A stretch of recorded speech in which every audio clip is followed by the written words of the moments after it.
The Kingdom of Christ, Volume 1. The Kingdom of Christ, or Hints, to a Quaker respecting the Principles, Constitution and Ordinances of the Catholic Church by Frederick Denison Maurice, M. In 2 volumes, Volume 1. Based on the 3rd edition, 1883. What is now to be done?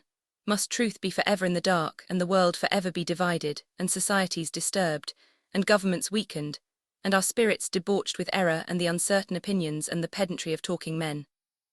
Certainly there is a way to cure all this evil, and the wise governor of the world hath not been wanting in so necessary a matter as to lead us into all truth. But the way hath not yet been hit upon, and yet I have told you all the ways of man and his imaginations in order to truth and peace, and you see these will not do. We can find no rest for the soles of our feet amidst all the waters of contention and disputations and little artifices of divided schools. We have examined all ways but one, all but God's way. Let us, having missed all the others, try this. Bishop Taylor via Intelligentia. Author's note, prefix to the 2nd edition, 1842. This work appeared originally in the form of letters to a member of the Society of Friends. It was suggested by a controversy which was dividing the Quaker society. Its main object was to inquire whether an acknowledgement of the spiritual principles, which were professed by the Quaker body, involved the rejection of Christian ordinances, or whether one did not necessarily imply the other. This question was almost identical with another. The Quakers had sought to establish a spiritual kingdom in the world. Did not such a kingdom exist already, and were not these ordinances the expression of it? Among many minor but serious mistakes in my treatment of this subject, I found that there was one which had tended to make my purpose unintelligible. The early Quakers affirmed that the spiritual kingdom was defined by no national boundaries. But the Quaker society has, in fact, existed only in England and in America.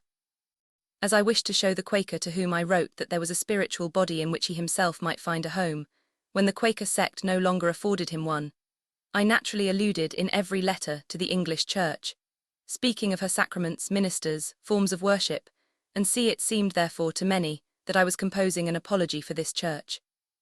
But if so, how, it was asked, had I fulfilled my promise of showing the Quakers that there was a church universal, such as they had dreamed of? I found that my book had been much more read by members of my own communion than by Quakers. Some of my friends therefore naturally suggested that in any new edition I should convert it into a treatise on the Church, leaving out all reference to the sect, for the sake of which it had been written. This advice I could not take. If I have been able to suggest any thought to a churchman which he will not find far better set before him in 100 other books, I owe it to the circumstances which induced me to attempt a comparison between our own position and that of those who seem to be at the greatest distance from us. Moreover, it is obvious from what I have just said, that if I lost sight of the Quakers, I should abandon one means of repairing the error which I have committed. By following out their line of thought, we may have a good hope of learning how men of earnest minds have been brought to feel that they need a Catholic Church, and not merely a national church.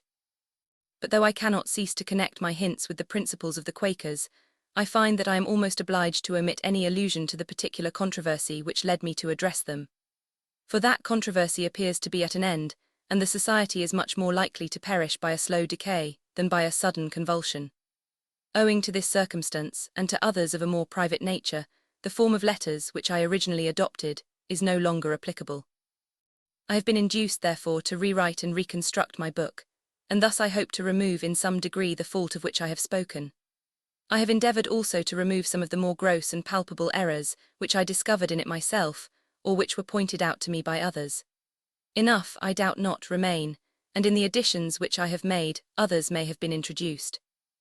It will never, I hope, be regarded as anything but a collection of hints, which, if they lead the reader into deeper thought and greater reverence, may soon be the means of making him far wiser than his instructor.